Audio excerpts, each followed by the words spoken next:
In this world, angels live among us. Many great invincible beings of immeasurable power, a bridge between us and the gods. These creatures are not as you might imagine them. While some are human-like in their appearance, most are alien. A sitting mountain, a giant boar, a hovering sphere.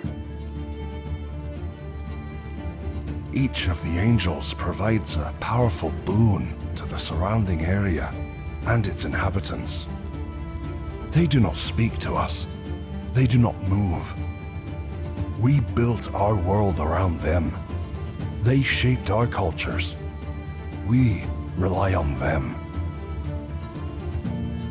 Until something dark came along.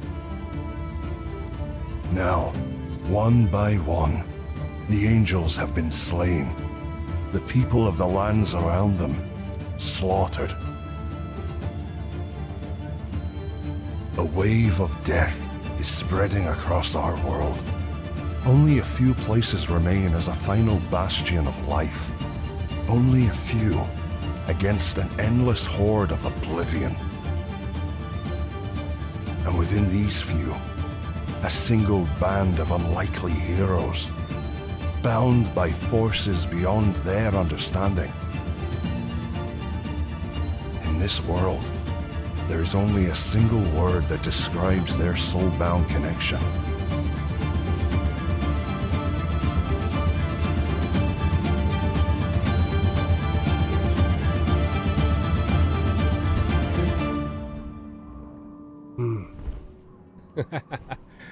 So this is flight. I wonder if I can see your house from here, children. Oh. Yep, my mistake, she's in her shell.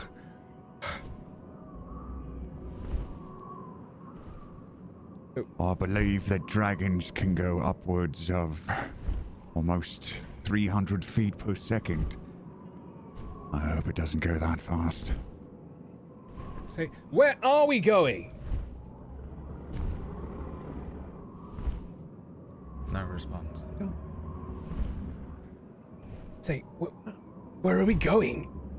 I suppose it is taking us exactly where we need to go. How very observant of you.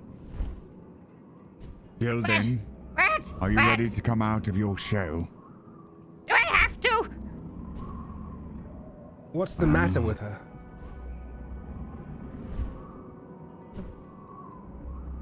Suppose you could ask her.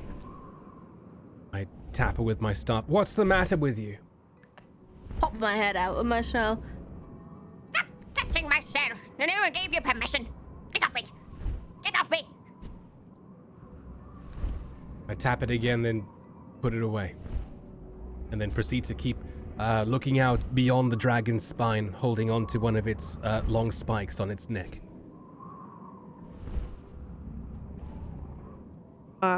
Enraptured by the dragon's scales, and I'm sort of just like looking at them, touching them a lot. Every now and then there's a sort of puff of fire that comes out from under some of the scales you have to avoid.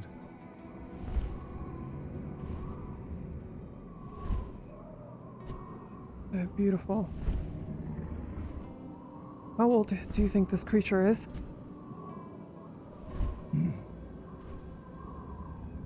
I would estimate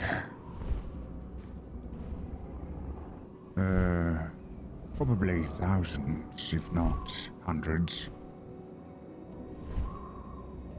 Do you think are all dragonkin? Do they come from? Did you these ask dragons?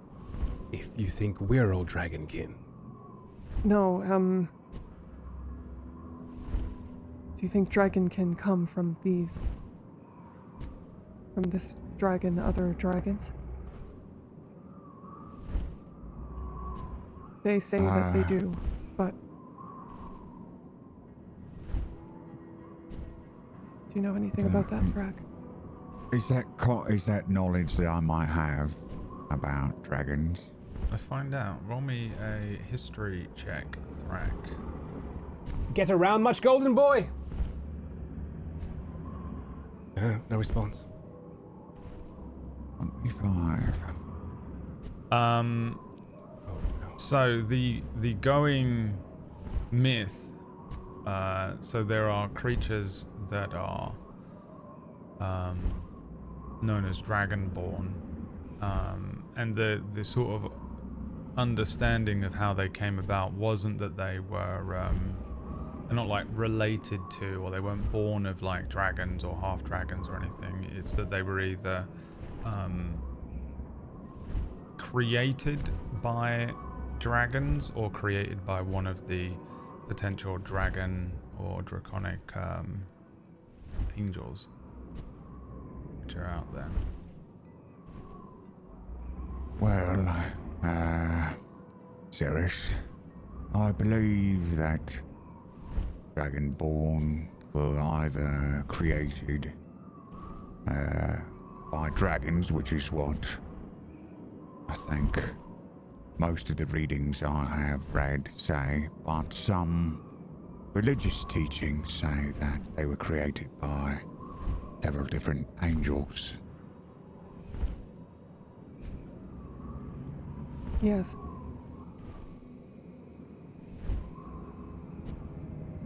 Thank you. Is there a reason you're curious? My father always told me it was the angels. And when I looked at when I looked in his eye, I didn't see anything that I recognized.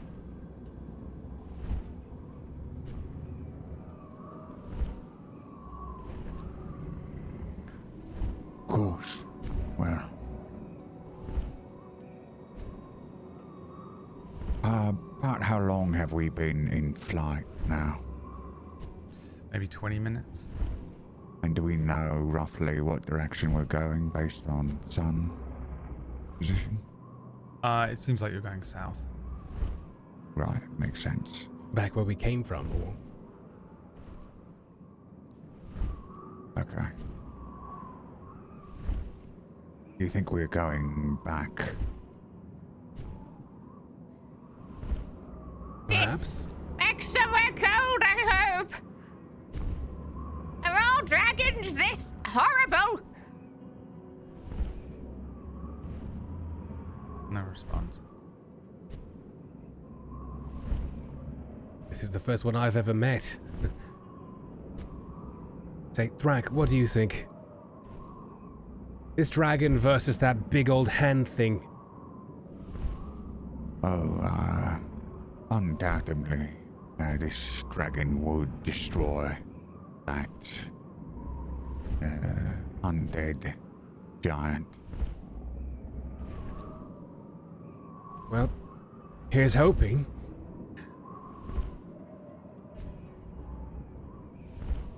Yes, I'm not sure that's the reason we're going back there. I think perhaps he just wants to see for himself. I guessed as much. DM, does this dragon look like it has any loose scales? You can make me a survival check. Or, I guess, an investigation or a perception check. I'll take any of those. Perception, alright. 22. The scales on this thing are, or on its back at least, where you are all predominantly sat around and sort of gripping onto some of the spines and spikes that come off of its neck and down its spine, are enormous. They're huge. It's like sitting on a pallet, you know, that's the size they are. None of them look loose here whatsoever. However, there are lots of smaller scales that you would have seen these as it was standing up and speaking to you. They run all along it and underneath different parts of its body. And actually, as the thing took off, a bunch of those scales did fall off and shed, and it was like coins falling. you know. Most of them probably the size of a dinner plate, the smallest one being the size of a dinner plate, but you know, that kind of thing. So actually it seems to have quite a lot of loose scales, but not on the part that you're sat on the top, on this sort of underside of this dragon. There's a decent amount. I need to remember what character I'm playing now. I can't just look for shinies to as much as I do, but I'll keep an eye out just in case. But thank you. It's because, of course, you mentioned before it was metallic. So I'm thinking to myself, well, dragon metal could fetch a hefty price.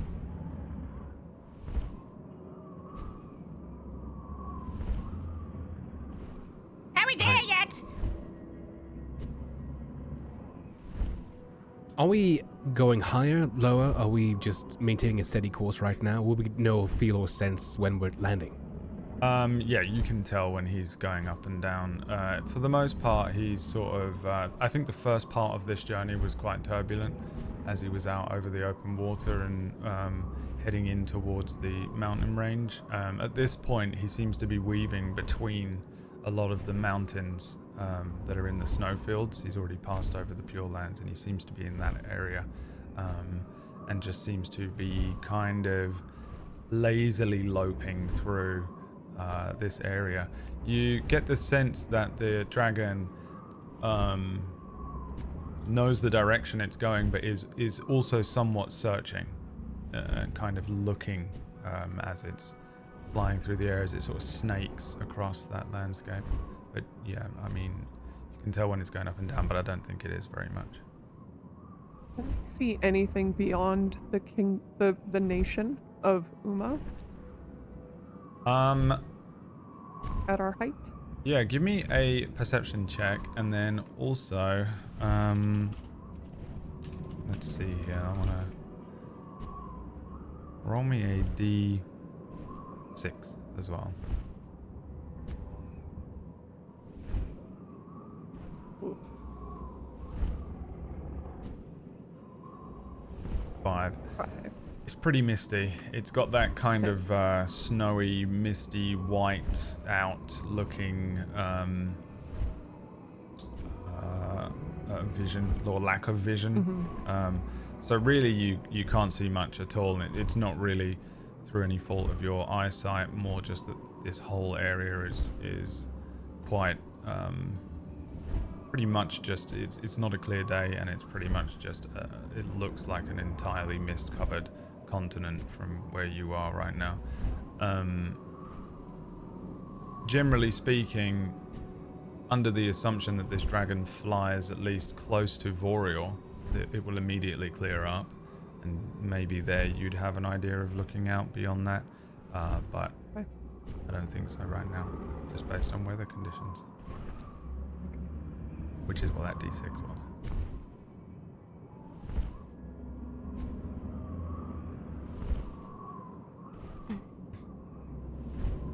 No, I've never asked any of you, what brought you to Muun? You have to speak up! I never asked any of you what brought you to Muun. That's so loud. Not deaf!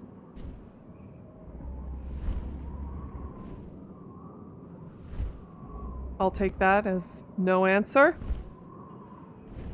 Yeah, I'm not, I don't look, I think I'm sort of got one hand like lazily gripped on a, like a spine, and just sort of like going over some notes. I don't look up when you ask your question. I poke my head out. And I have one hand holding onto her spine, and I have my eyes tightly closed. I refuse to look at the ground around me. Well, what brought... Oh, you've always been in Muun, right? Not always. But for a while, yes. Why did you come back? Oh, well, I'm not from here. I'm from far away. Oh. I came for Voriel. You didn't have your own angel. Not really. How is that possible? There's angels everywhere. You were born under one, were you not? I was not. I open my eyes slightly to squint up at Cirrus. I was born between two.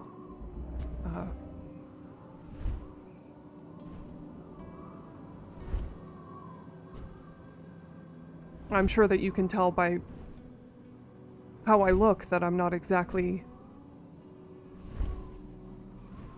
Well, there was no angel for me. Clearly. Just two angels who didn't really want me. So, I came here. I wasn't going to bring attention to the way you looked, but since you've brought it up now, are you some sort of mongrelkin or something?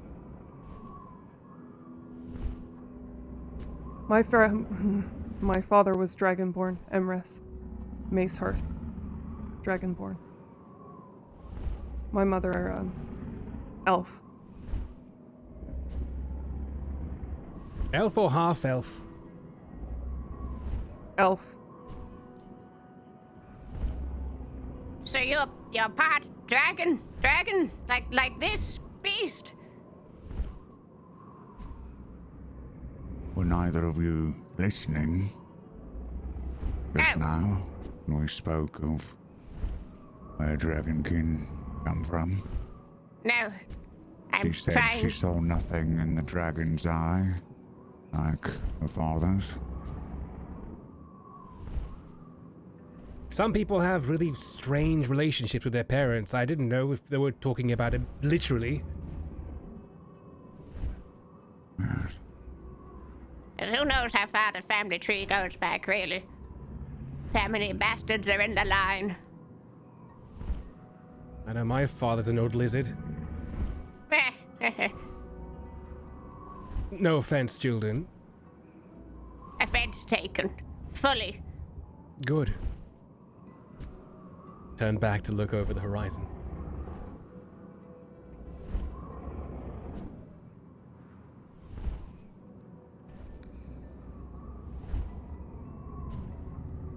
I never meant to stay in Muun. In fact, I don't know why I stayed in Muun. I never wanted to be here. This was just a stop on the way. On the way to where? I thought I'd figure that out once I got there, but I didn't. I was searching.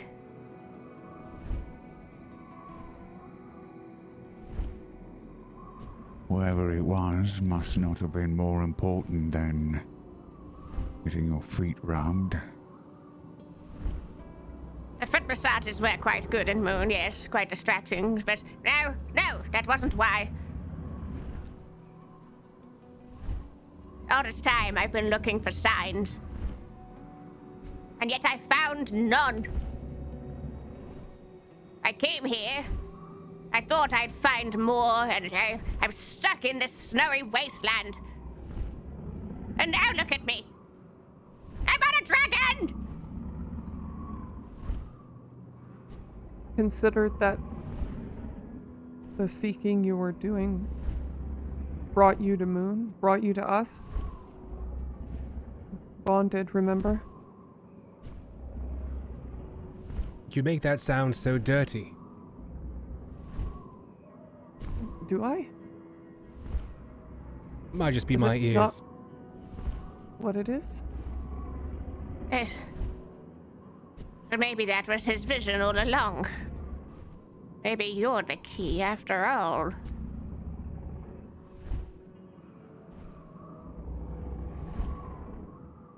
Key. I retreat back into my shell.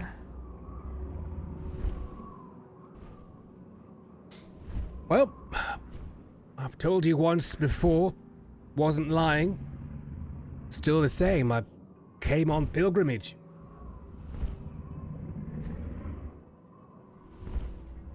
That's all I'm sharing with you. All right. Do I know the angel of the nearest Drow enclave, I suppose? Let's see. Give me a history check.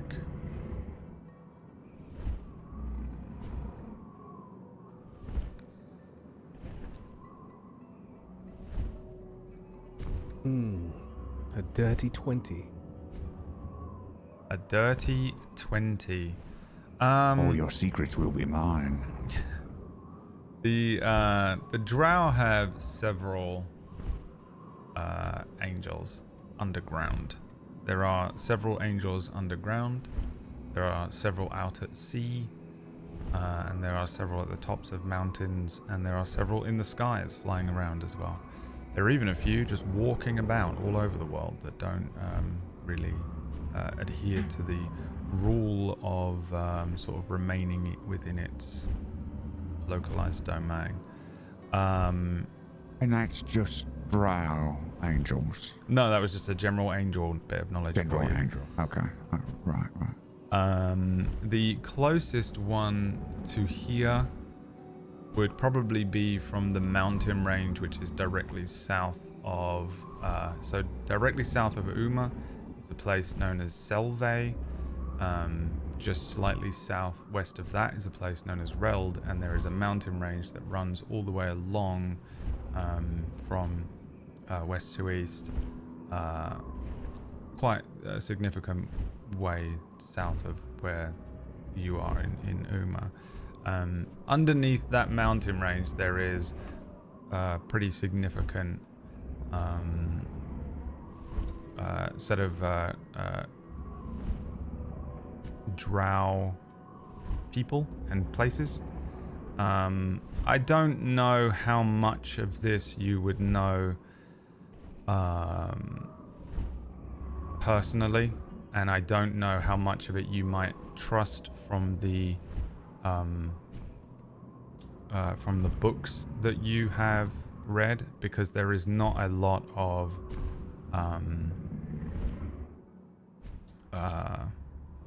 pretty solid information about a lot of the places in the Underdark and how they worship their angels, and even what their angels are. This isn't a setting in which all Drow are evil, but most of the Drow that live underground, and most of the civilizations that live underground, and most of the angels that are underground tend to align evil in some way or form. Along that mountain range, there is a roaming Drider angel known as it is the Angel of Selvatarm, and it is called Vhae, Vhae. And that is the closest one, and I will write that down for you as well, so that you have that. Okay. And that would be the closest sort of Drow civilization, and probably kind of a city, maybe, under there, that you would have known about. At least a huge set of tunnels. And there is a pretty just ginormous... And I'm saying Drider, but I think that a Drider is probably just the closest thing to describe what it is. Because Driders are Driders, and this thing is very different. But it's one of the more human-like angels, actually, so there's that as well. Do I know anything about its alignment? Very evil, yeah. No one goes in that mountain range. People go out of their way to travel by land and go all the way through the Till Plains and Till and Reld and Selve up to Uma. Anybody that might have traveled here by foot probably made that journey. If you did choose to go through and under through the mountains and stuff, it would have been incredibly treacherous. Think, Frodo going through that spider tunnel in the Lord of the Rings. It's a horrible set of very dangerous, Dryder-riddled, chaotic evil, Dryder-riddled areas. And if you run into that angel, I mean, I don't think there's a single person that has survived. And that angel is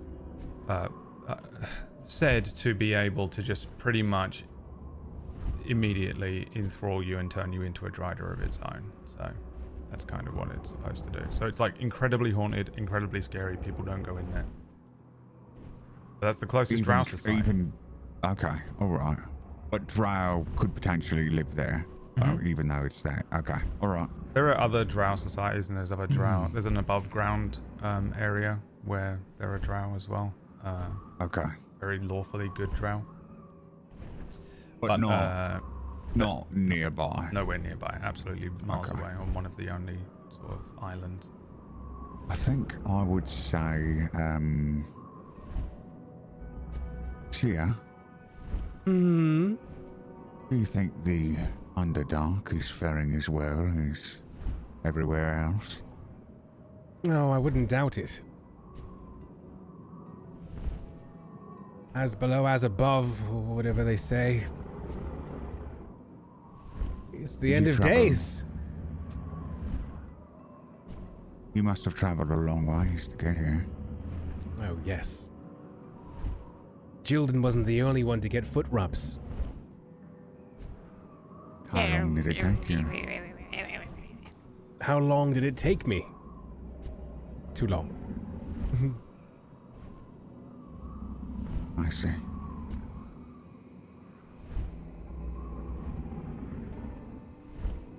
Yeah, that's about all I would say. I just keep studying, reading my book, words that I've read dozens of times before. I think I pipe up. Why? Why are you so curious all of a sudden? I don't know. I suppose, situations like this, pursuing any knowledge would be helpful, but I guess it's sort of grasping at straws and trying to find a needle in a haystack. I've heard of shower thoughts before, but never dragonback thoughts, but here we are.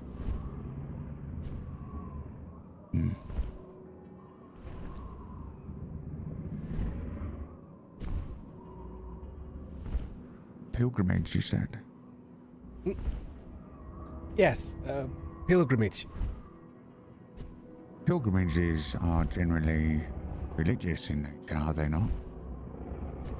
Well, I mean, it depends.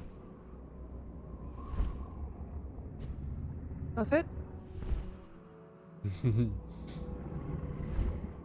I think this line of inquiry and inquisition is making Seer not disturbed, but he finds it all rather amusing. You know, I think this is probably the longest either of you have spoken to me directly for a while. Well, I can't speak for everyone now, Cirrus, can I? No. It was one thing when you were visiting. You know, people come to Muun here and there. I mean, it doesn't happen all of the time, but it does happen. And a great majority of the time they don't stay. And I think of the life you had before you came to be your own business. And it, of course, it still is. I don't mean to imply it isn't, but I suppose I do think that now we are bonded. That word again. Well, does it not mean family? I should like to know my family, if I'm to have one.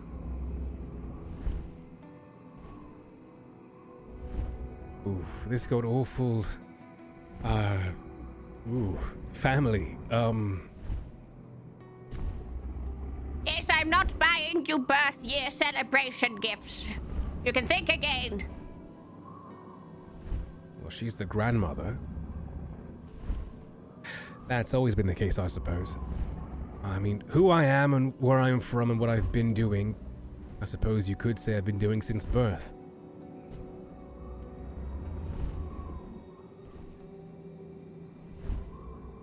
A long journey then. Quite. And then how long ago was your birth anyway? How old are you? I poke my head back out and stare at him. It's like the most abrupt thing you've ever seen, just like this tall head just going thunk out of the shell. And poof. I think I take my staff out and push her head back into its shell, going, "It's rude to stare." Once upon a time, the youth had respect. I believe youth is relative. No?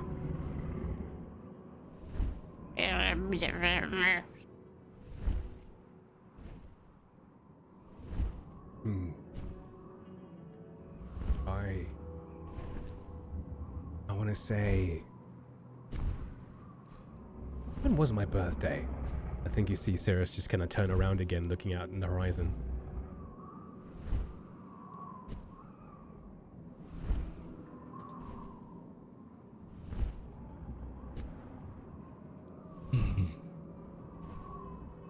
Strike.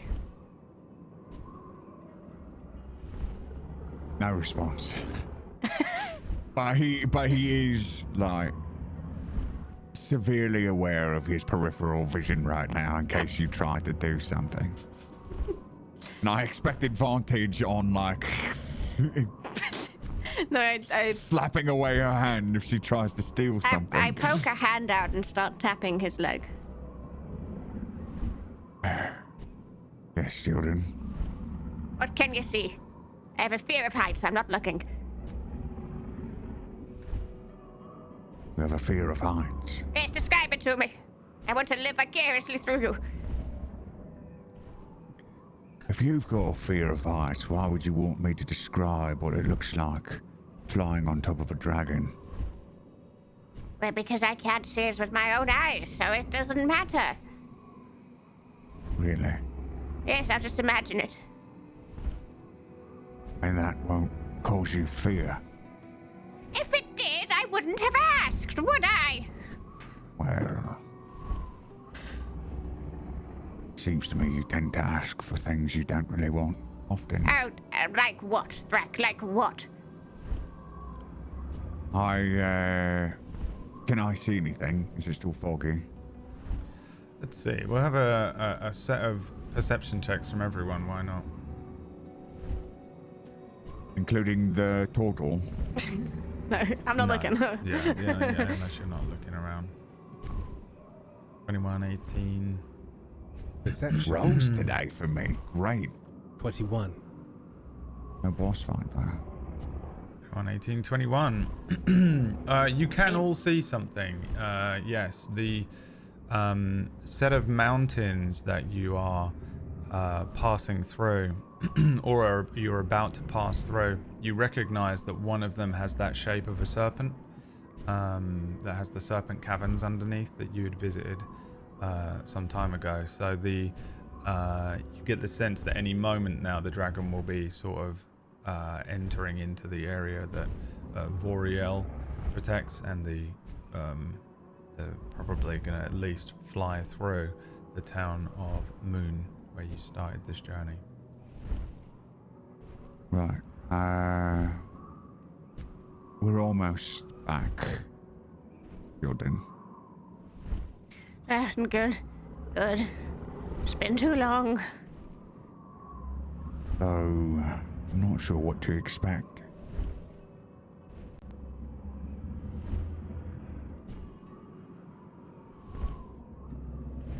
I expect you to get a handful of fresh snow and dump it straight into my shell once we land.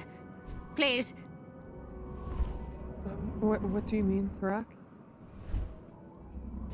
Well, we've been gone for days. Who knows how many more attacks they've had to endure.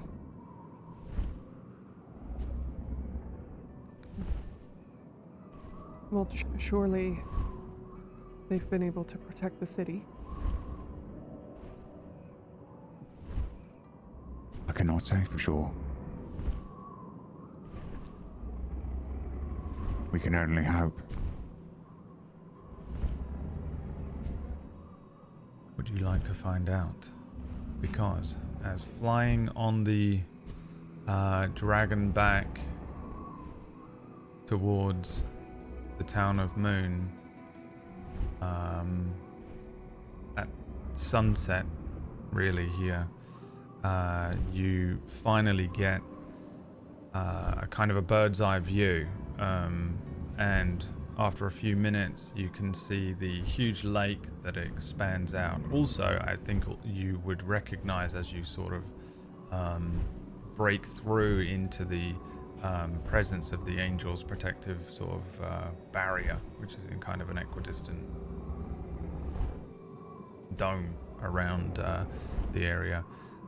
You immediately recognize that effect because the chill of the air and everything remains, and the heat of the dragon remains, but the general presence of Arctic cold here significantly reduces. And then slowly the sort of mist departs, and you get a really probably bizarre perspective on this town that you've all been staying in. The lake is enormous, and it stretches out in a sort of egg shape, with the tapering end of the egg towards the south. And at the center of this lake is just an absolutely enormous mountain / temple, where you have this set of huge spikes that come up out of the top of it. It doesn't look much like a mountain, but there's not really any other way to describe it, as it sort of just has these enormous columns that taper off at the top, that make up the body of the angel Voriel and the temple that they built around it.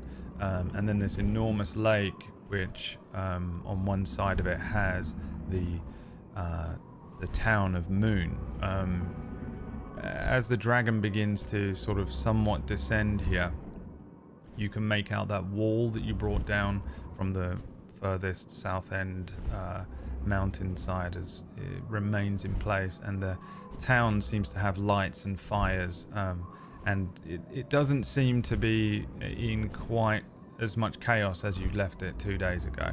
There isn't, it's not overrun, it doesn't seem to be like destroyed or anything. It seems to be holding, and the dragon begins to descend towards the center of the lake and the angel Voriel. However, the dragon's head sort of suddenly snaps upwards, and each of you is forced to sort of hold on as its body sort of shifts. The dragon, with a beat of its wings and another sudden increase in temperature, suddenly dives towards the other side of the lake. Don't know why that happened. It dives towards the other side of the lake, shooting straight past the angel and heading for the south side of the lake. As he does so, I think you, since you rolled so high on those perception checks, I'm just going to give it to you anyway. You notice a group of goliaths that are backing away from what looks to be a small localized maelstrom of snow. Riothemus dives suddenly across this lake, and the water lifts up as it and steams with its body as it brings you down. The dragon's head sort of turns somewhat back to you and says, and he turns over in a barrel roll, and each of you tumble from the back of the snow. I would like everyone to make me a dexterity saving throw as you land in the snow. Natural 20. Natural 20. A 16 and then a 5 and a 6. Alright, you had to beat a 15 or else you start this combat prone. Everybody please roll me some initiative as we land here. I think as I fall off the dragon, like the world turns upside down, but then my feet kind of just track towards the floor, and I'm still counting on my hand. Carry the leap month. 88! And I'm on my feet, and they're on the floor. Yeah, okay. As always, place yourselves within the sort of black or dark area that is there on the map. You will see that there are 2 creatures known as snow defilers. There are also 2 goliaths, and behind those 2 goliaths, 2 goliath children. These 2 goliaths ahead of you, one is very clearly a goliath shield maiden, which means she's part of the watch, but she is sort of an esteemed member of the watch, so she's particularly good at fighting. She's probably she might be a captain or something. She might lead a group on excursions. It could mean a number of different things, but she's a fighting Goliath. The other Goliath, while being naturally very big and burly and masculine in sort of stature, appears to be he's not covered in armor and doesn't have one of the Muun bucklers and doesn't seem to have that kind of fighting sense to him. However, both of them do look injured. They look as though they've already been fighting, and maybe they've been fighting for some time. You are going to land next to these creatures. The 2 creatures shambling towards these Goliaths as you land in the snow. 2 of you kind of just rolling over and just getting swarmed and buried in this snow for a second before bringing your heads up. 2 of you landing successfully, rolling maybe and then coming to a stand. Can easily make out that these creatures that are moving towards the Goliaths here are kind of like spirits or ghosts. They are quite hard to make out because they are caught within their own sort of personal snowstorm. A ghostly visage within a snowstorm of their own here. Now you are landing, but the dragon lifts up suddenly, flies upwards, and then dips over the other side of the wall. And then there's the sounds of undead and sudden dragon fire as Reothamus begins to lay waste to just the endless undead that are beyond the wall there, leaving you to deal with whatever these 2 creatures are here. Now, I do need to roll initiative for all of my creatures as well. Come back! Come back! And leaves as soon as we need him. Of course he does. Yeah, if you say so. That's where he's gone. Let me grab a quick initiative for these 2 as well. The Goliaths, I don't think, have any idea what's going on at first, because they just see a dragon appear, which is something I doubt they've ever seen. And then a bunch of people roll off the back of it. Regardless of whether you recognize them or not, they appear to be fighting for their lives. And at the top of the turn order and starting us off is Thrak. Are you all standing where you want to be stood? At the beginning of this? Okay. Yep. Right, so remind me, what does it take to stand up from prone? Half your movement. Okay, I will stand up. And I think I will go with a magic missile. So I raise my staff and some energy coalesces at the end of it, and I sort of send out a few bursts of energy from the tip of my staff towards the yellow snowdrifter. Okay. Snow defiler. Sorry, Get it right. Filer. Okay, these are very, Well, he's about to be defiled by my magic missiles. I'm very particular about my snow defilers.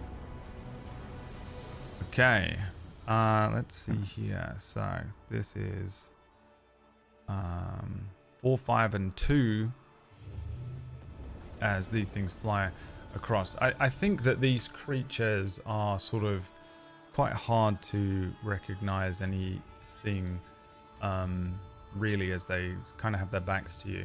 The magic missiles launch through the sort of localized little snowstorm, and they strike this creature. As two of them hit, you see the creature almost sort of blur and shift in place, a bit like, you know, in the Matrix when the agents are avoiding bullets. It sort of does that. Even though these magic missiles are hitting the creature, it's 1 minute it's away from you, then it turns and you get a glimpse of this creature, and it does seem to be almost like a ghostly robed individual with white cold dead eyes, and then again a shift as the third one hits. It acknowledges that you've hit it, but it continues to sort of shamble towards the 2 goliaths there as well. Yeah, you want to do anything else? Yeah, I'll move closer. So I have... Yeah, I'll move like there. Okay. About as far as I can get. And that's my turn. Okay. All right. Goliath number 1. The man Goliath rushes forward with mace in hand and a sort of a war cry as he rushes at this creature. As soon as you see him disappear into the snowstorm around this creature, you sort of lose track of him. Even though he's so close to you, the snowstorm around this creature obscures where he is. But you do again see that kind of odd blurring and shifting as the Goliath attempts to attack this creature, and he is successful as he deals a little damage to it himself. And then the creature is going to attack back twice. Wow. Not good for him. He is immediately out. Yeah, he runs into this snowstorm. He strikes at this creature, swinging his mace, and then suddenly there is this kind of maelstrom of movement within this snowstorm. The snow defiler itself moving, flitting beyond where you can see it, and then behind this Goliath, then it's the snowstorm kind of covers it, and then you hear like a thud and crunch of snow, and you see that mace roll out as this guy is Dunzo, we shall say.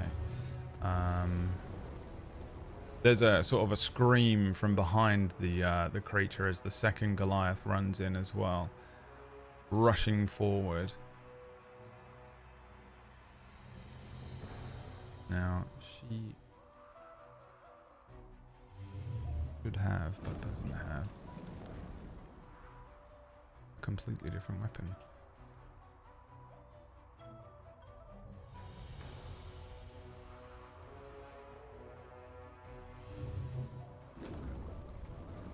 One second.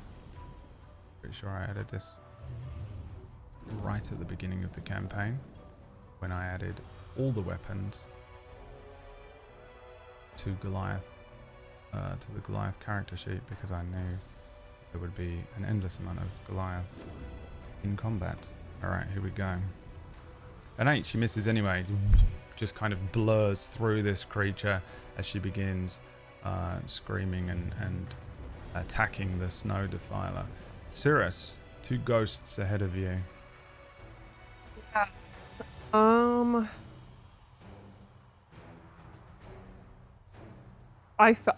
I landed prone, yeah? Yes.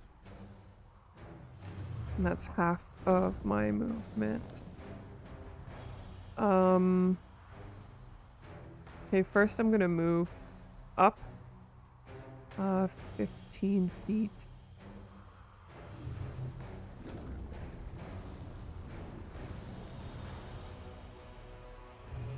I'm doing like math.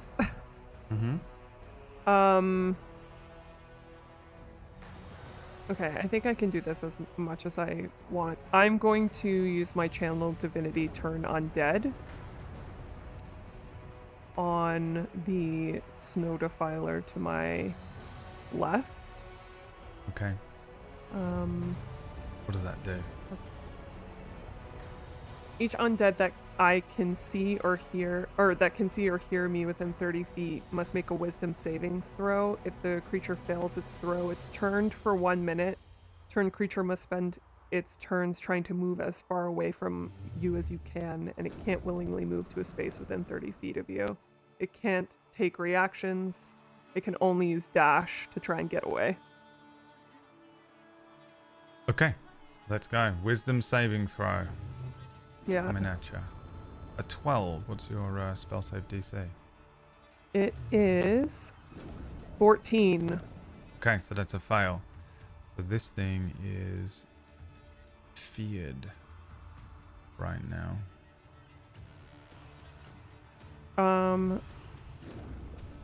Yeah, I can't hit the other one, unfortunately. It's like within 30 feet, and I'm 5 feet away from 35.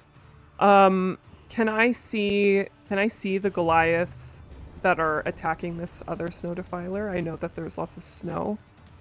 But is that zero visibility? You can see somewhat. Let's see. Yeah, it's sort of like the area that is blue around this creature is obscured, but you can see. Okay. I'm going to cast Healing There is no Word. snowstorm outside of these creatures because you're within the boreal protection. There is never a snowstorm here. Okay. Yeah, okay. In that case, I'm going to cast Healing Word on the other Goliath that's still alive. Okay. For 8 healing. For 8 healing. Nice. All right. That's it for me. Thanks.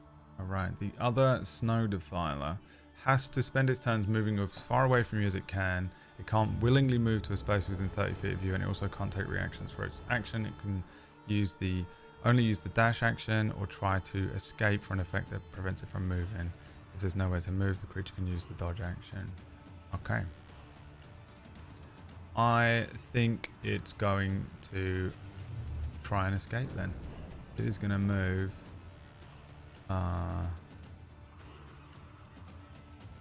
all the way over here.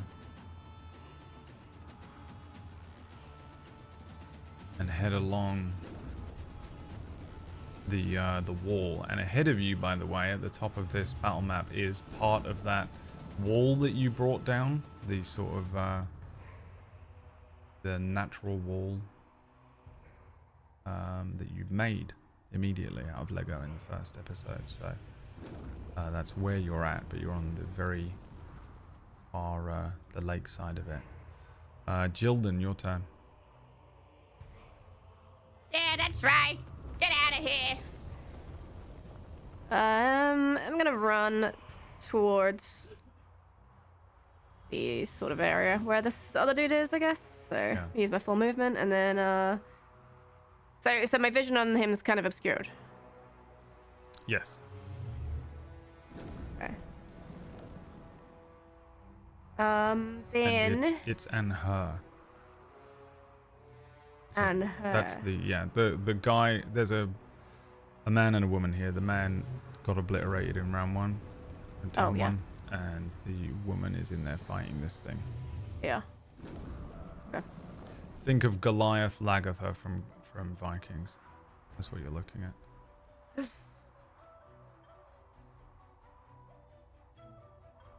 Have a taste of my medicine. I'm gonna cast Moonbeam down upon it. So that'll be a Constitution saving throw. Con save. 22. bastard. Alright, well, it still takes half as much, so 8 halved for radiant damage. Okay. Yes, it is engulfed in these ghostly flames, and it is searing heat pain. There, you like burning? 'Cause I don't. All right. Yeah, I think, yeah, you see this thing kind of continue to blur and shift as this column of light strikes it. It stays there as well, right? Is it at all a shapeshifter? Or is it just its own magic? Yeah, no, it's basically a ghost. Is the closest thing I can describe it as. Okay.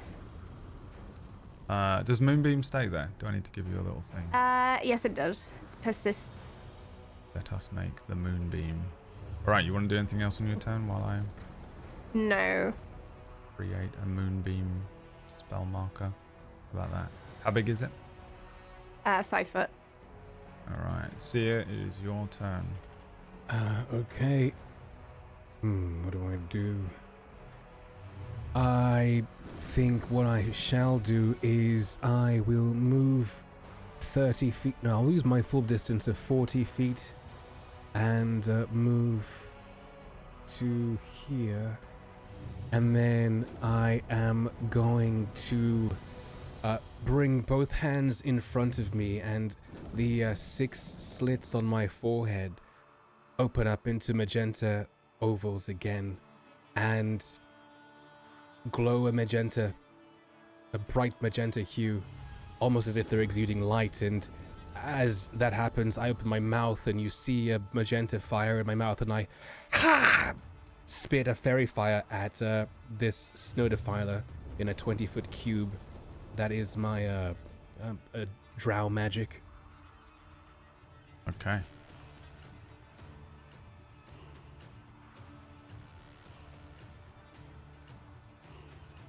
And I have to make a dex save? A dexterity saving throw, yes. 18. 18 succeeds. So they are not going to glow. However, as long as they remain in that spot, they should have disadvantage. And that spot would be a 20-foot cube. And I don't mind where it is as long as it doesn't touch anybody who is a friend. Okay. Because I can't draw. But if I was to draw, it would be like here. Okay, well there you go. There it is.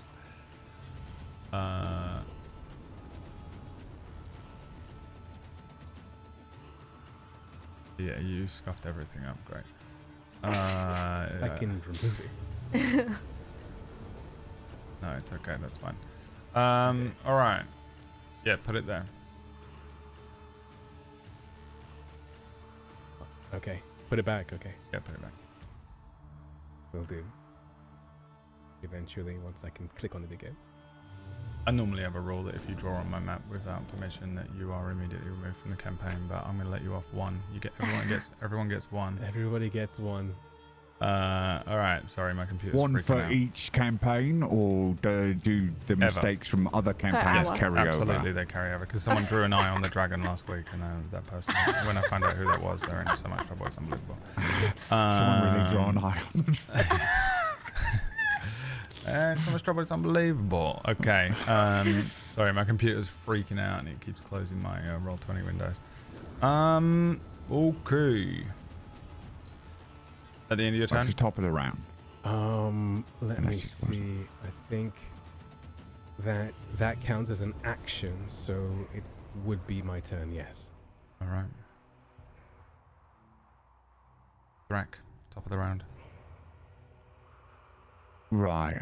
I assume it's pretty hard to tell if these snow defilers are injured.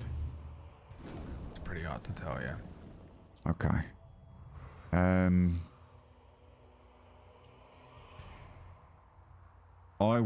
gonna go ahead and try to cast a firebolt at the yellow one. Right.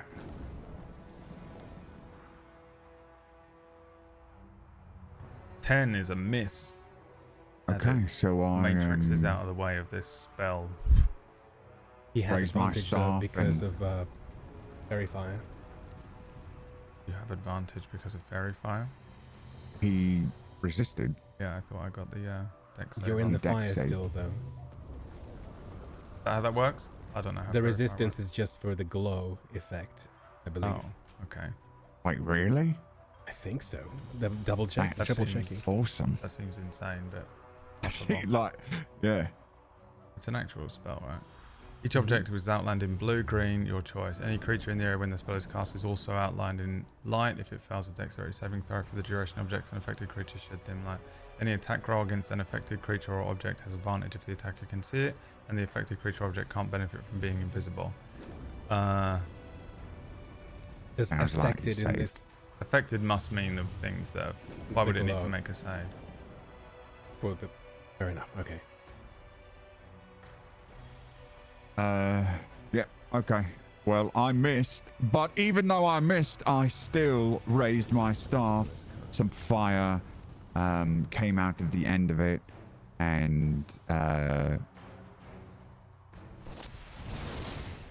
shot over to the snow defiler, going through it sort of matrix style.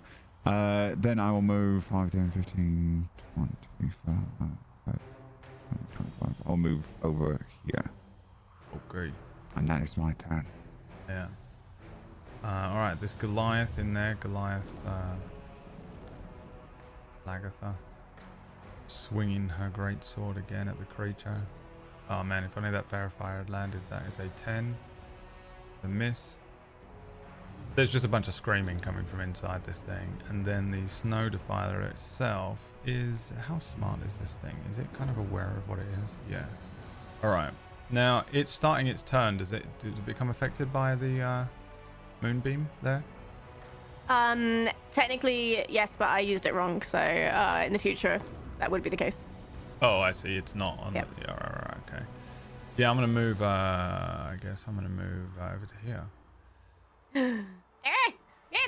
This What are you thing doing? kind of just like it's a bizarre thing to witness as it moves. It's no longer shambling. It kind of just like blurs and shifts, and then suddenly you're inside of the sort of area of effect of this snow shroud, and then the intensity of the vortex of snow that surrounds it kicks up immensely. Those of you that are inside of this creature's area of effect need to make me a dexterity saving throw, please.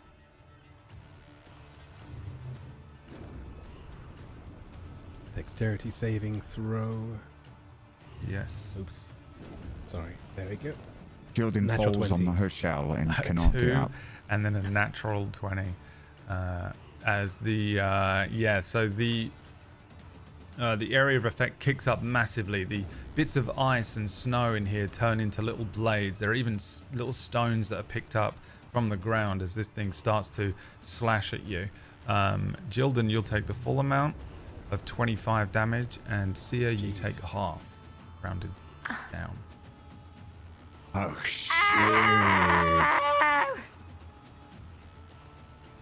Oh, As I see this happening, horrifying in my eye, I think that I will use a reaction to do my chronergy magic bullshit, and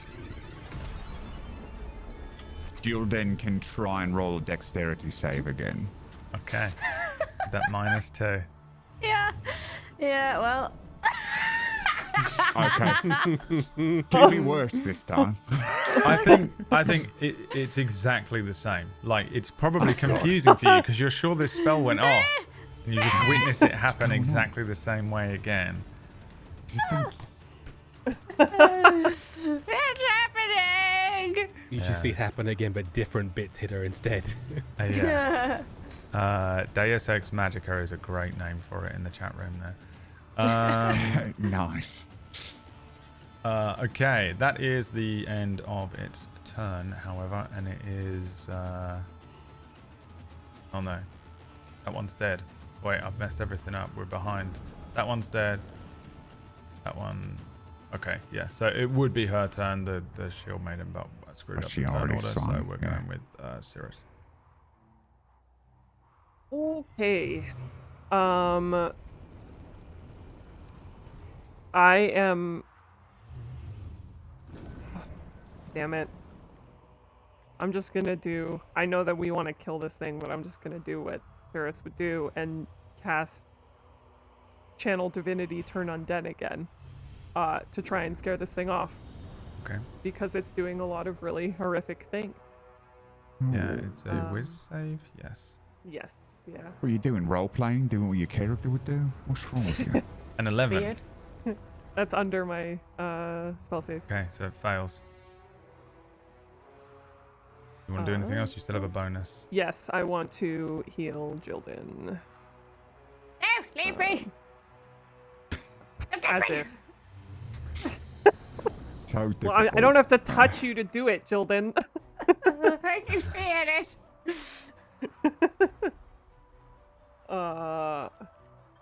Well, that's some healing. Say 7. Healed you for 7. Okay, the other snow defiler is exiting the map. Now, a rule that I'm sure that we're all aware of, because all of you have played in a campaign of mine before. I have a rule where I make the map relatively big, and you can escape battle by exiting the map. If you can get off the map, you leave the combat, and for you, time is paused. For everyone else still on the battle map, it continues. Bear in mind, like, turns are rounds are 6 seconds, so for you, like, 12 seconds might pass before you might want to rejoin the battle, but you simply cannot. You're out. It's over. You've held down all the top buttons in a Final Fantasy game, and you've escaped the battle. The same goes for this enemy as it exits the combat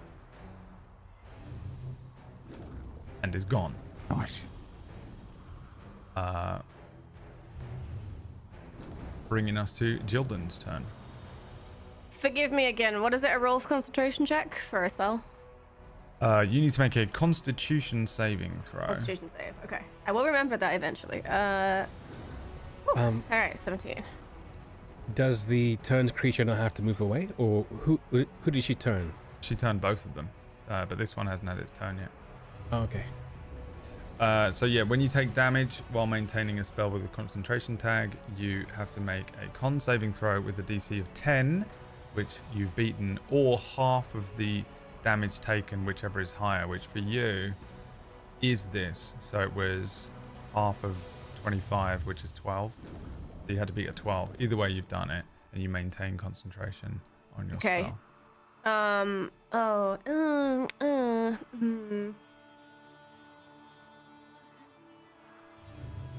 Annoying. Okay, I'm gonna, rather than move my moonbeam, I'm gonna bonus action wild shape into a brown bear.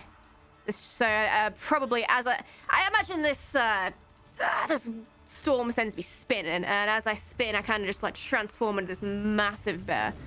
And I'm going to multi-attack 2 attacks. I think you gave me a sheet to roll with. Cool. So first I'm gonna bite it. 17 hits. This is like, you know when you bite into like ice cream, and it's the worst thing, like a Solero or something that's like, you know, like got some to it, and that's what it feels like as you bite into this thing. It's That like you're would be biting the into most pure snow. Intimidating thing ever. If someone bit into ice cream in front of me, I would respect them forever. I would do whatever That's they the want. only way that you can get orcs is respect. Yeah. Does it bleed?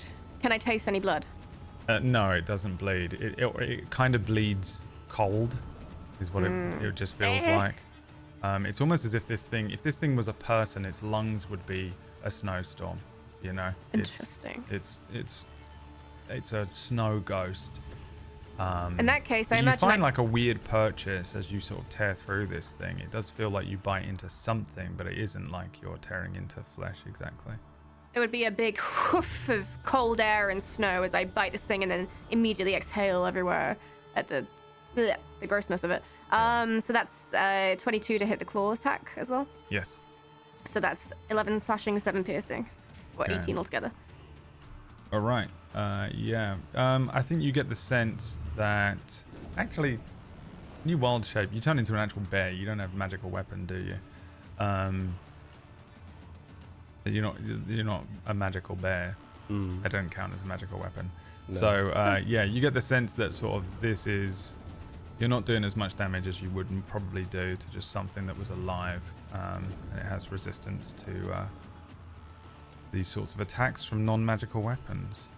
Important question. When I'm wild shaped, am I still feeling this like burning, Loki burning that I've been feeling? I'm going to be honest with you. That is kind of up to you. Ooh. I guess it depends how you wild shape. Do you consider yourself to still just be you, but you've turned into a bear?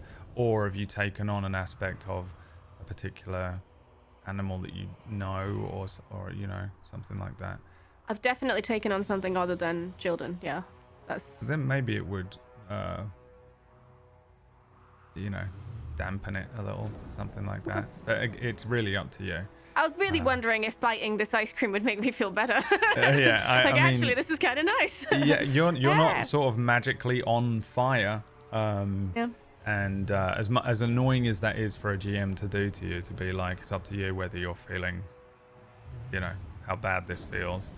It really is. So I want you to interpret it however you interpreted that little situation with the dragon.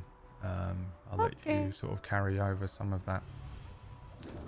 Okay, Sia, your turn. Okay, I am going to step.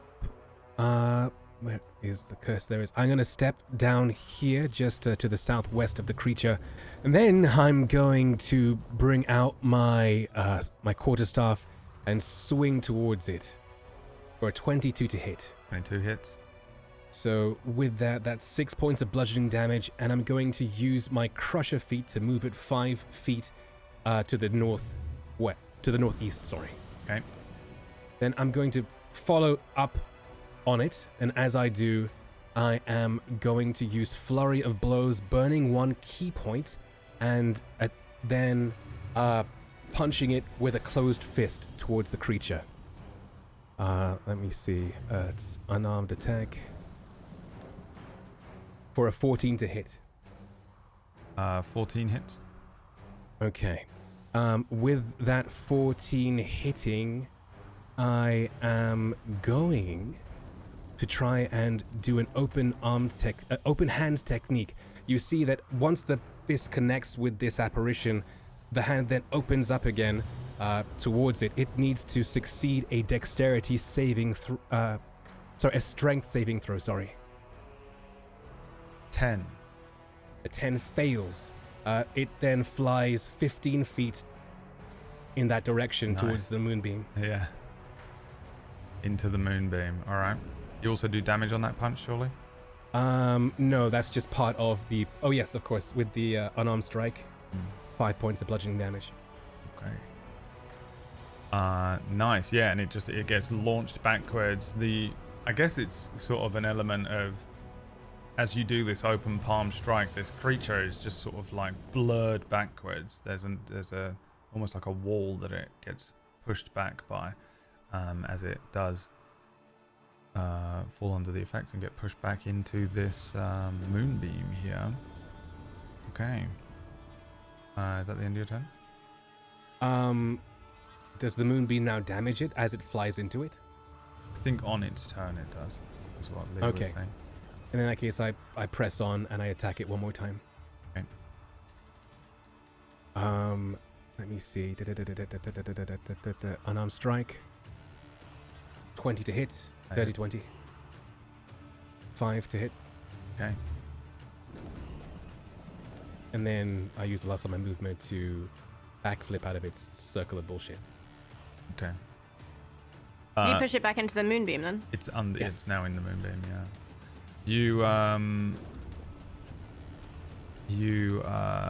yeah, I mean, yeah, you do all that stuff, and then we see him backflip out. It's Thrax's turn, top of the round again. Yeah, all right.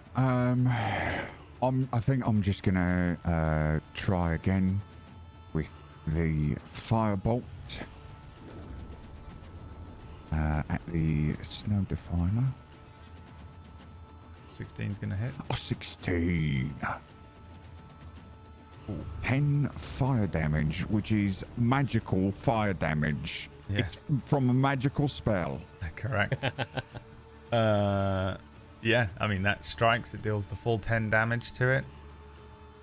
Excellent. As this firebolt you know what? launches through the air. You know what everyone else likes to hear? A firebolt. Okay. You doing anything else? Yeah, I'm gonna run away a little. Okay. Okay, it is its turn. Everyone gets +1 HP. Healed, not permanent. We had a. It needs to make a con save as well. Okay. Before the show began today, I was explaining that I have been on a call to an estate agent, and I kept muddling my words, and it was so embarrassing and really annoying. And I said that it's the worst possible day for me to have to DM because I can't speak today. And every time I screw up, they get to heal a hit point. And I mean it. It seriously happens. A con save 5. Ooh, that will fail. So now 2d10. Why is spelling so hard? Ugh. 8 radiant damage. 8 radiant damage. Could have been 14. Could have been something better. Been 14, could have been something better. All right, this thing is currently just fleeing. It is running away from everyone, so it is going to move. Well, let's see here. This way, I guess. Because it has no choice but to go that way. Oh. Yeah. I'm back. I'm back. It's running away. It's turned. It's the under the turn undead effects from Sirius's cleric bullshit. Means we're not going to get any loot off this ghost. I mean, Any bloody loot. The Goliath, I think, seeing this thing run away, drops to her knees and starts to sort of attempt to tend to the wounds of the other Goliath that's on the floor there. Sirius, it's your turn. Is the other Goliath dead? Like, he has a red axe, so I assumed he was dead. But does he have wounds that can his death be spared? Can I spare the dying? Give me a medicine check. And lose 1 HP because you also can't speak today. Okay, I'm losing 1 HP. And oh! He is not dead, no. He is. Oh my gosh! He is in fact very injured and bleeding out and wounded on the ground and exhausted. Oh, no. Okay. Okay. Cool. Okay. Yeah, I'm gonna run towards him. Not get hit by this moonbeam. Does that make me get hit by the moonbeam? No? Moonbeam's good? If you are underneath it, you will be hit by it. I don't think I'm completely underneath it here. I'm like in a corner. You just hand over the Bunsen burner. I think it's technically on this one. Yes. Technically on that one. So. Okay. Okay, cool. Great.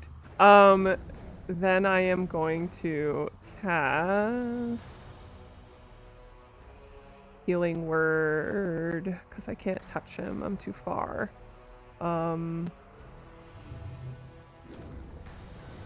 Hopefully this just gives him a little bump for now. It's 5. Yeah, this you see like some of his wounds slowly kind of patch together and heal. The Goliath next to him looks up and nods at you, but continues to sort of deal with some of the other wounds on him. But he doesn't look like he's quite on death's door anymore as you pull him back from the brink.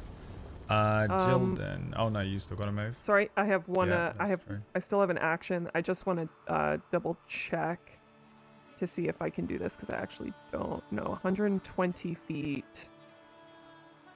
Yeah, I can still hit this thing. I'm gonna cast Guiding Bolt on this thing that's running away. Okay, 17 hits.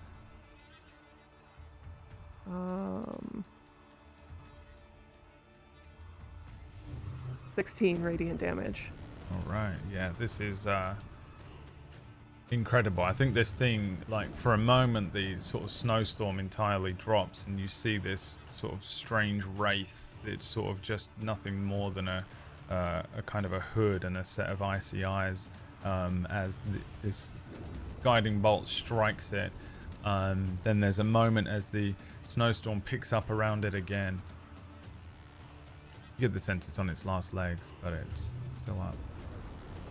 Bringing us to Sia's turn. Hey, it's my turn. Oh, it's Jilden's turn. You're right. Don't you forget it.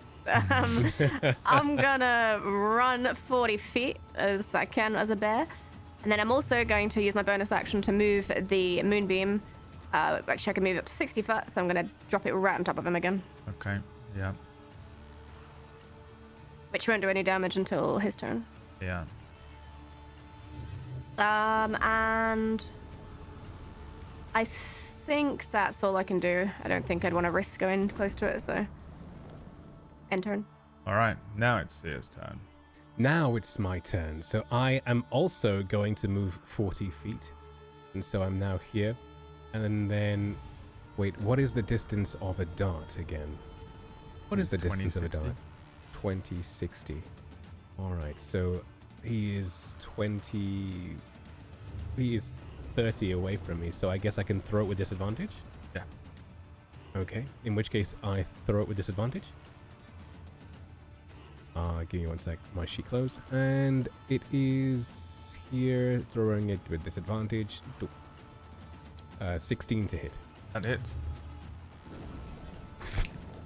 6 points of piercing damage. I guess half because it's wibbly wobbly. Correct, yeah. The dart flies through the snowstorm. It strikes the creature. There's a blur for a moment. It's still going.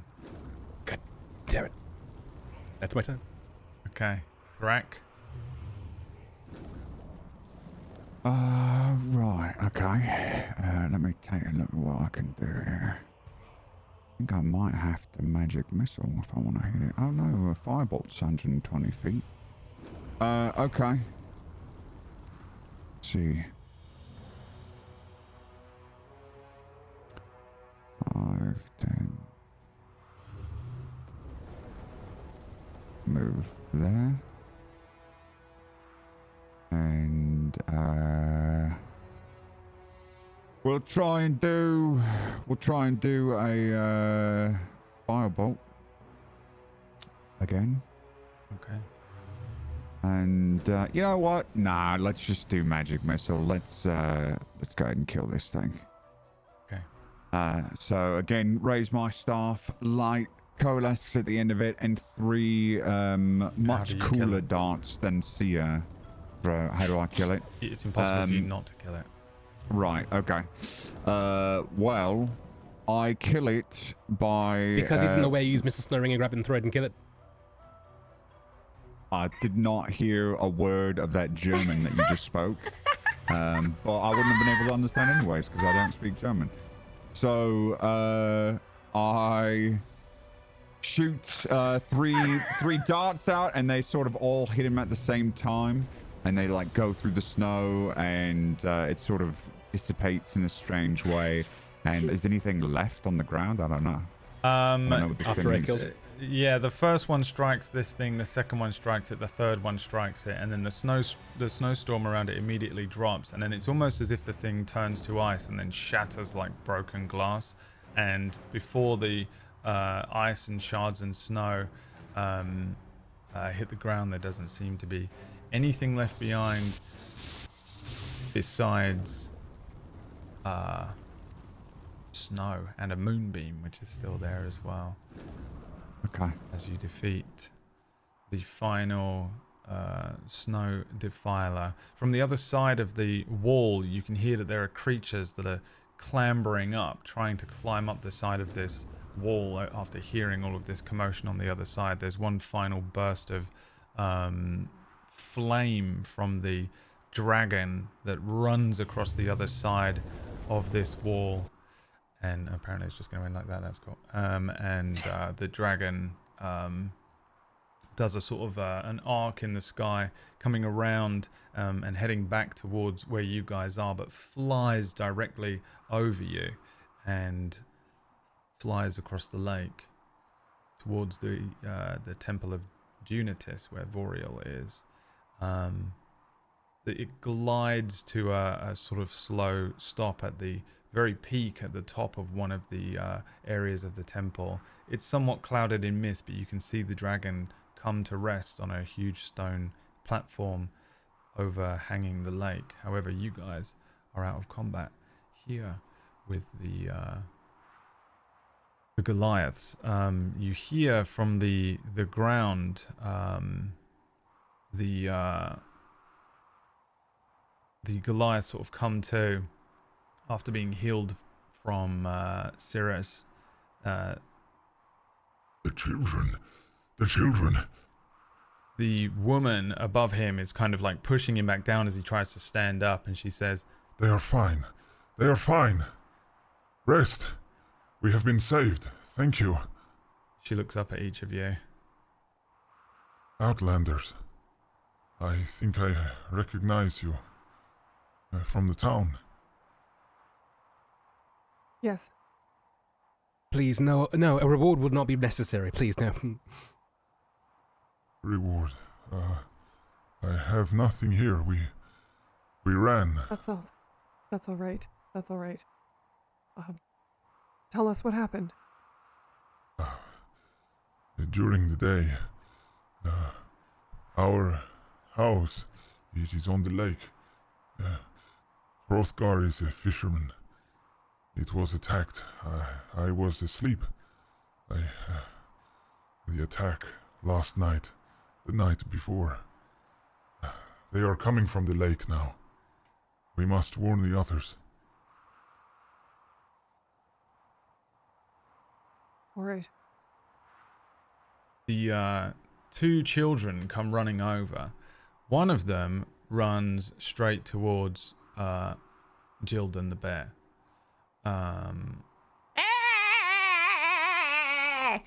The other one Probably runs towards the worst sound Cirrus. to come from a bear. You can see that there's a boy and a girl, maybe 8 or 9 years old. The boy runs straight towards Jildan and is immediately grabbing at your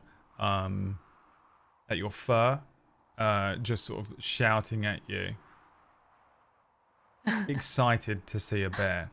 The girl kind of walks quietly towards the area where all of you are, and standing beside her mother, she sort of looks towards you, Cirrus, and is sort of just kind of like looking you up and down inquisitively.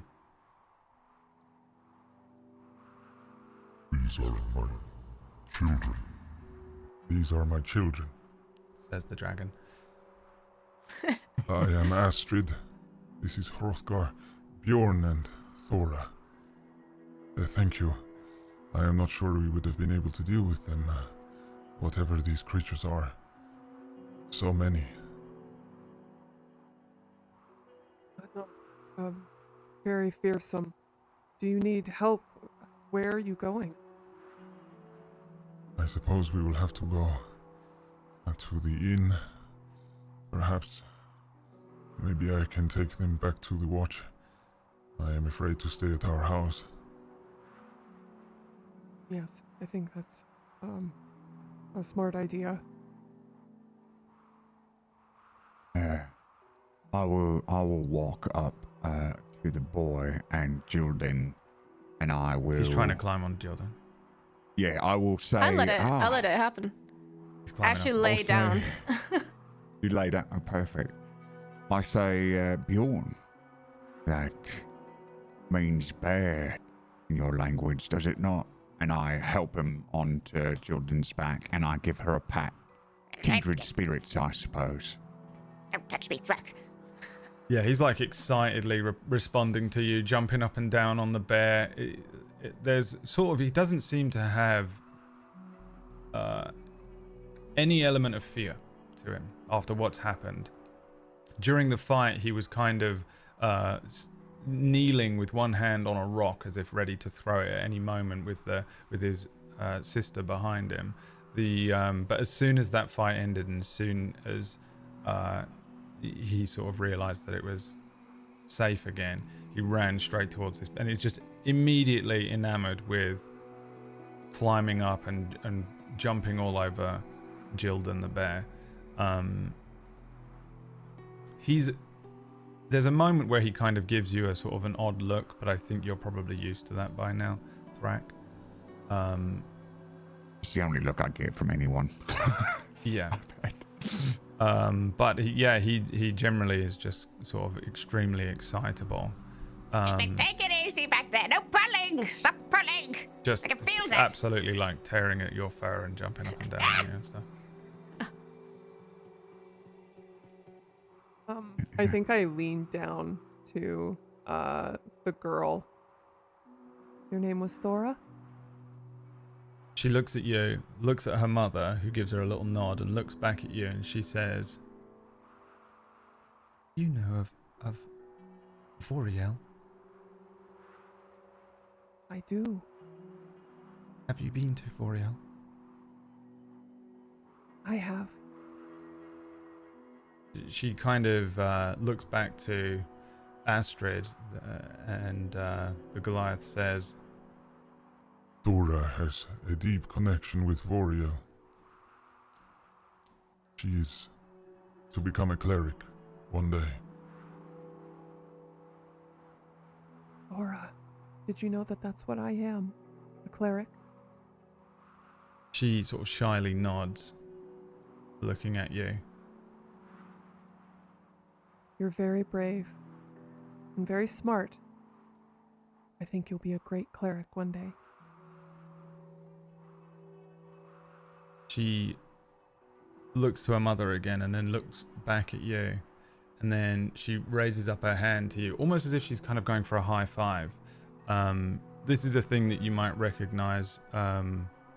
Very young clerics that are brought into the order will do a thing where they hold their hand up towards elders, which is sort of just a sign of respect, but it's also imitating one of the prayers that you do where you sit as a cleric and hold one hand up towards the mountain. I raise my hand back at her and smile. She smiles and immediately runs behind her mother. We must get moving. Will you be going into the town? Yes, I believe so. Hrothgar, can you walk? She like helps him up, and I think we sort of get a sort of scene here of you guys each getting up and moving away from the area. The kids riding on the back of Jildan as a bear, and the two Goliaths kind of shambling. The man has a few wounds on him, but the woman, the shield maiden, actually seems like she is covered in way more wounds. A couple of them look a little older. She's got bandages around her arms, and you get the sense that she's probably been fighting these undead for the last 2 days. As you guys move towards the town, they explain that the undead seem to come at night, and the sun is setting at the moment, but during the day they've been able to sleep, and at night the watch and all of the village people have to sort of line the wall. They're climbing over, but they're able to hold the line here. There's been no sign of the big Necro Titan either, if you were to probably inquire about that one. As you head back into the into the town, back into Muun. There's a sort of somber atmosphere. I think people seem to be kind of extremely exhausted, is the sense you get.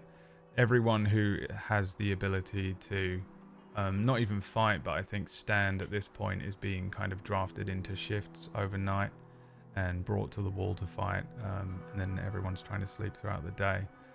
There are groups of people just all around the town. There is some of the storage longhouses are being used as temporary sort of healing rooms, where there is a few of the clerics, some that you might recognize, Cirrus, working on healing people and making sure that people get rest. You get the sense that they're gearing up for another long night of fighting these creatures as you head back into the town. Cirrus, roll me a D3.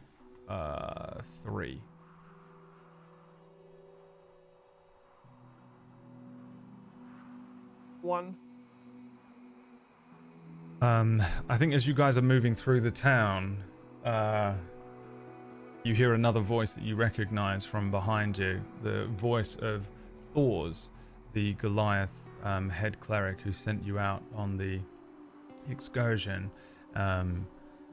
He says, So you have found him. The warrior, Riothamus. He is as majestic as my grandfather told me so long ago.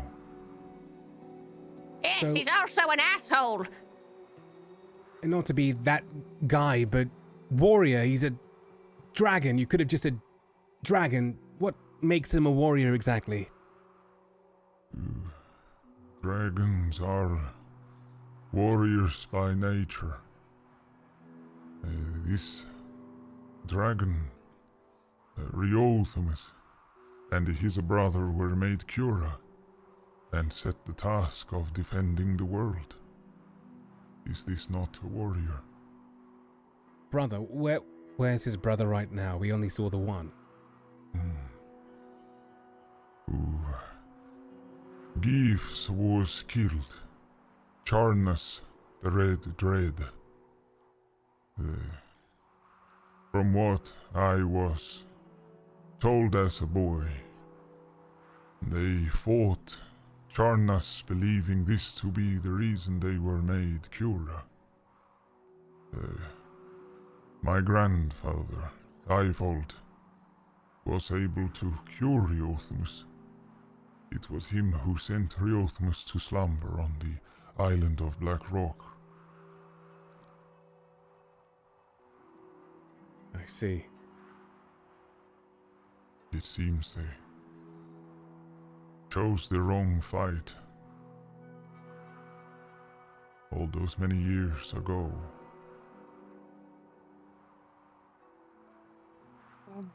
I think that he would like to meet with you. You mentioned your grandfather. He remembers. Riothamus is currently meeting with the two. They will set him to task. He will help us defend this wall tonight.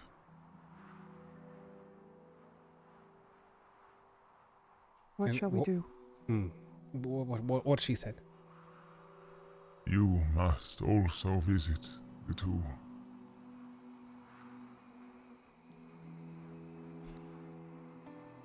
Are you sure? Nobody, especially not outlanders, have met with them without being ordained to do so in hundreds of years. But our traditions must be set aside. You will make your way to the temple and travel to the very top, where the dragon sits. And do not fear, Cirrus, it is not the stone walk. There are other ways through the mountain. You will find the two there. And this dragon couldn't have thought to take us there himself. I suspect it slipped his mind. Dragons are not like us. They think in strange ways. Well, okay, I guess losing daylight, right? I guess it's time to move. I look around to my compatriots and see what they want to do.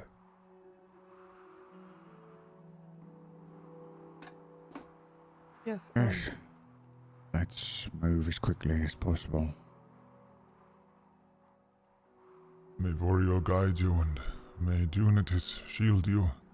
I will be staying here for the night, for what is to come. He kind of looks across each of you and he looks tired, but he actually looks less tired than the last time you saw him.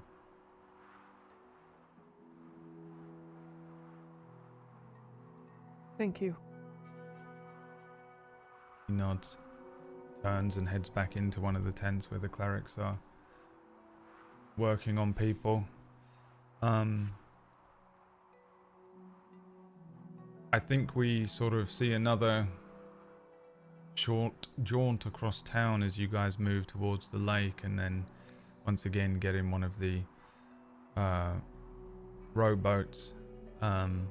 At the other side, this time, however, once you go across this lake and make it to the shore of the Temple of Dunitis and the Angel Voriel, you are met by a few of the clerics that stay here. The last time you came here they weren't present, but this is a more recognizable sight, I think, for you, Cirrus. You probably make this travel a few times. However, they kind of move towards the rowboats here as if they were kind of expecting you, but also perhaps they were sort of roused by the arrival of a dragon landing on top of the temple. A few of them greet each of you and begin to sort of bring you into the temple itself. The clerics with their robes and hoods low on their brows appear as if they're kind of conducting a rite tonight when they come to collect you and bring you inside, and then they slowly shuffle across the snow. And these are big clerics because these are all goliaths under here, so it's a lot of very large statured robed individuals bringing the four of you into the temple here. And again, it's quite it's a large place with huge halls and enormous chambers, but they're quite bare for the most part. Mostly just kind of cold stone with varying interchangeable parts of polished stone wall, and then just the raw kind of mountain stone of Voriel. And they slowly shuffle across the hallways and through the chambers of this temple with you guys between them. I think they kind of surround you and usher you through. There is a sort of arcane hum based on the sort of energy produced from the mountain angel. It's really the only sound, I think, apart from your own footsteps and the footsteps of the goliaths as they bring you up and through some winding stairs and down some lit corridors with giantish and goliath writings on the walls, through chambers with nothing on the natural stone, until eventually you're brought to a door made entirely of ice. And the chamber is plain, but there is a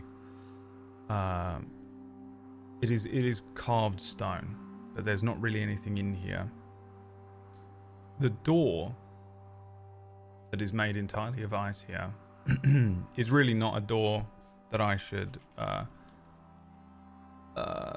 probably shouldn't call it a door. It is more like a sort of just shard of ice at one end of this chamber.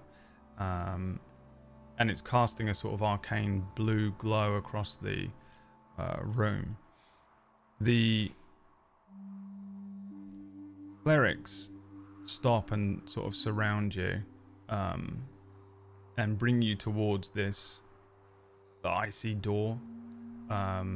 Each of you might look into it, and your reflection inside this ice is very fractured, and it splits into multiple versions of you that seem to refract into this. A cleric, the one that you might know, says to you, Cirrus, Do you know where you are? What you are going to have to do here? and you can make me a religion check.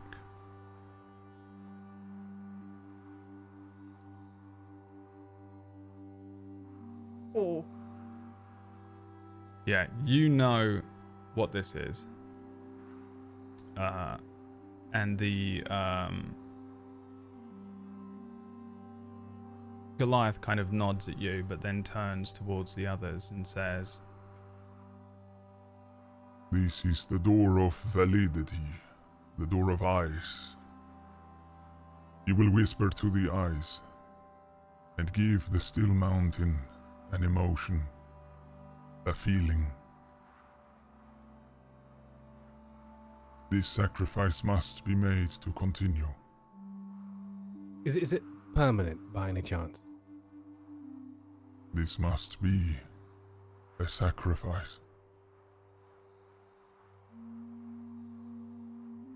Haha. Any emotion? Some of our emotions, even the uncomfortable ones, have a use. So think carefully.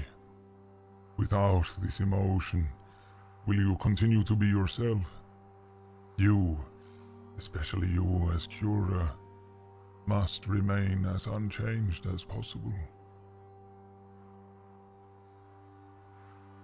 When you have spoken your emotion, it may never be returned. That is for the mountain to decide, in time. Go then. The two await beyond.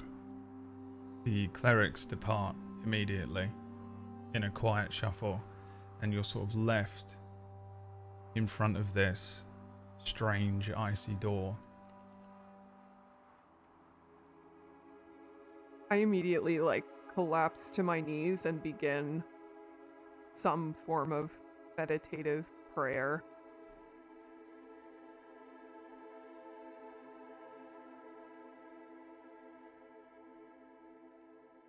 I'm looking. I'm looking for an answer from Boreal somehow. I know that I'm not supposed to be asking Boreal, but I'm praying for an answer to come to me.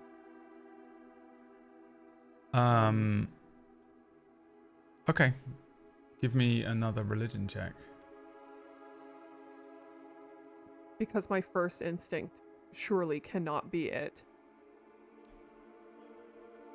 10. I don't think you get anything Yeah. on a 10.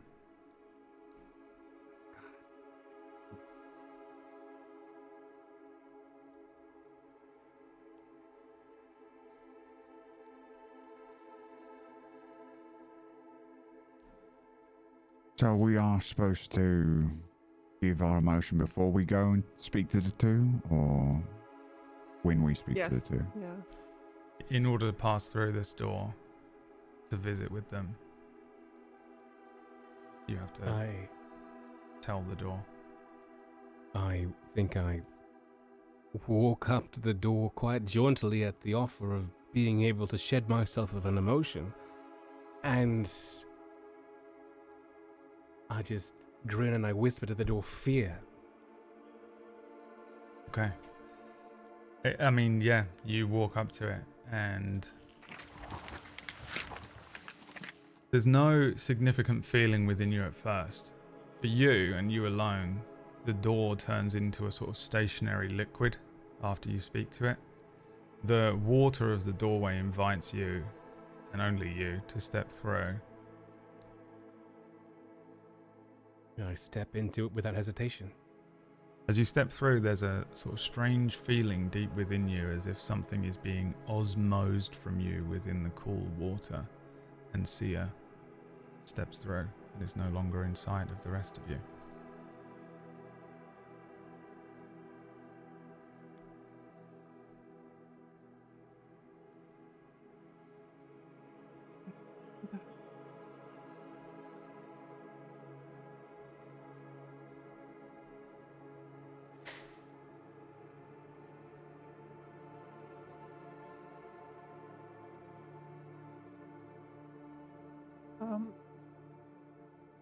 I step forward.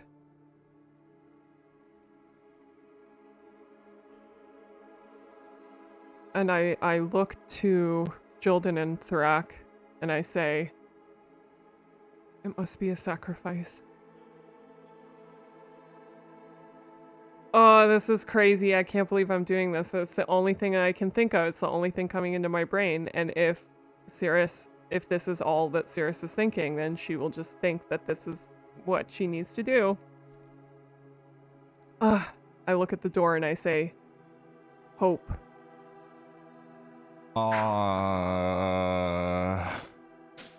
Okay. The same thing happens for you. It turns to liquid, and as you step through, there's a bizarre feeling as if something is being osmosed from you within the water.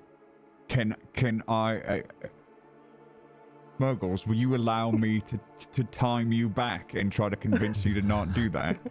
Yeah, totally. Please. Okay. Wait. Do we even know? Can we even hear?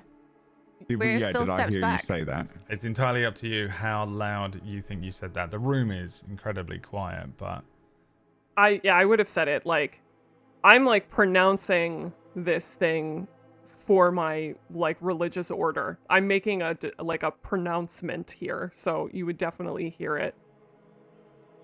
Yeah. Okay. So, yep. yeah, you witness her say this. You witness her move through this kind of icy door, and it's weird. It's like a strange trick of the eye as they move into the door. For them, it's liquid, but for you, it remains ice. And then, yeah, she is standing up and stepping towards the ice again. I step up to her and I touch her on the shoulder. Cirrus, I Yes. know what you're thinking. And losing any emotion is a sacrifice. It doesn't have to be the emotion that drives you. In fact, the priests advised us to choose an emotion that is not the core of our being. It's not much of a sacrifice, as it doesn't change you forever. Are you trying to convince her?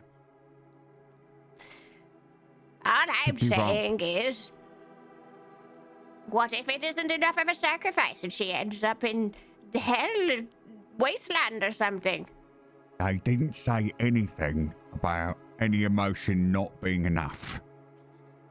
That's what tricksters do. They leave information out. They're not tricksters, they're clerics. I just think that it You needs cannot- to be a sacrifice. No?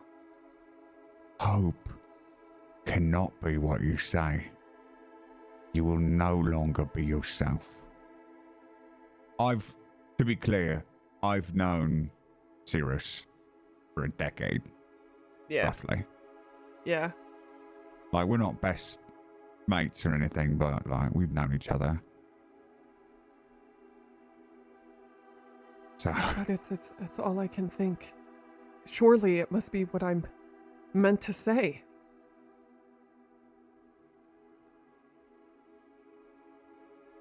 What else? think- If I say anger, that's a negative emotion. Surely it would seem as though you know, my life would be better off without anger, but if I'm never angry, I can't protect you. If I'm not afraid, I can't protect you. You seem rather driven by shame to me. You could stand to lose a bit of that.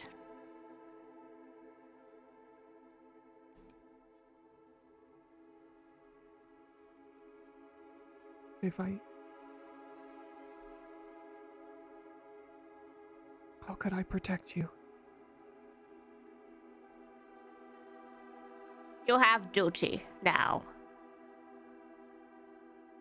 I think you should think about it for a minute. There must be an emotion that you could give up that does not change you so much. Is it even possible? How do you know she won't change for the better anyway? Perhaps hope is keeping her delusional.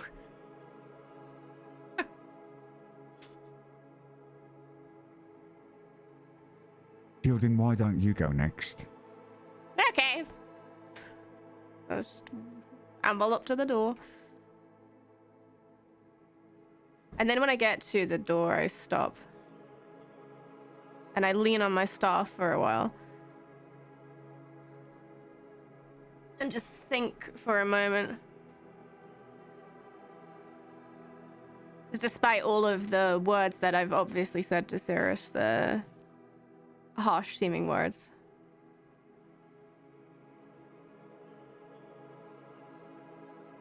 really trying to think about what would change my perception and what has been guiding me all this whole time and whether or not I could stand to lose it.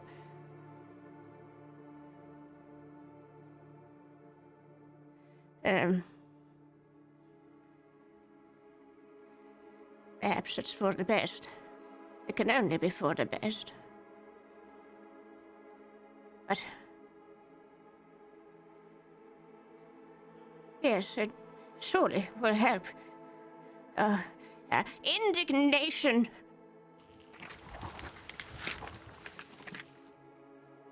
Yep. The door turns to liquid, invites you in. He steps through.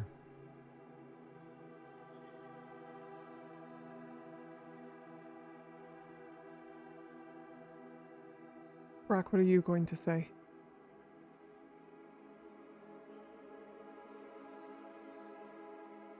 Well, I would be lying. The first thought that came to mind wasn't the emotion that follows me in my dreams and nightmares. But it would change me too much. So I walk up to the door and I say plainly, envy. Turns to And I walk, step through. and he steps through.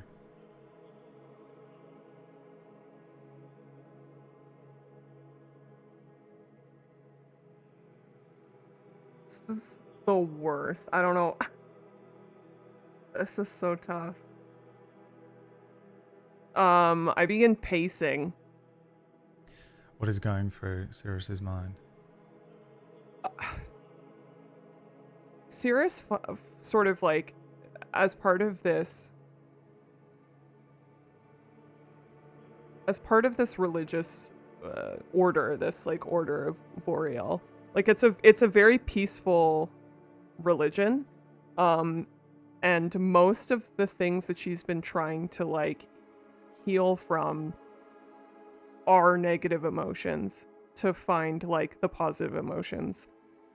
And so the word sacrifice just keeps like repeating in her mind. Like it doesn't seem to be a good enough sacrifice to get rid of the emotions that she's already been trying to get rid of.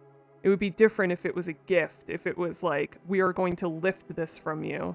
But because the word sacrifice was used, she is only thinking of it as, I must sacrifice myself, and myself is any positivity that I've been trying to work towards.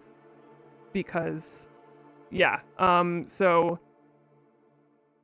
it's like her original idea was hope. It was just the first thing that popped into her mind, and she understands why that. I understand why that would not obviously work out for a situation where we need to like save the world. But shame doesn't. It feels like a gift to lose shame. That's not a sacrifice. So. Oh my gosh. And now she's at this point, I'm thinking like, is part of the Quura is that I am meant to be influenced by them through this bond that we have. Like, is that what am I supposed to listen to Jildan now?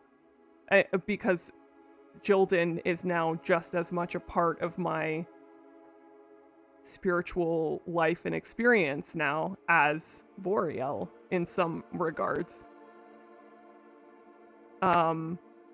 And I know that I'm holding everything back by being in this. It's fine. I love the idea that you're pacing up and down in this place. I'm just losing it.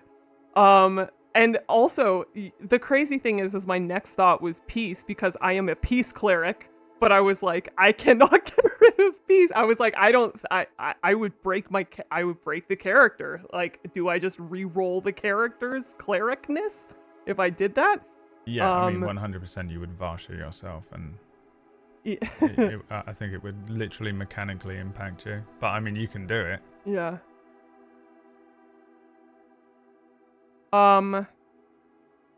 Okay. I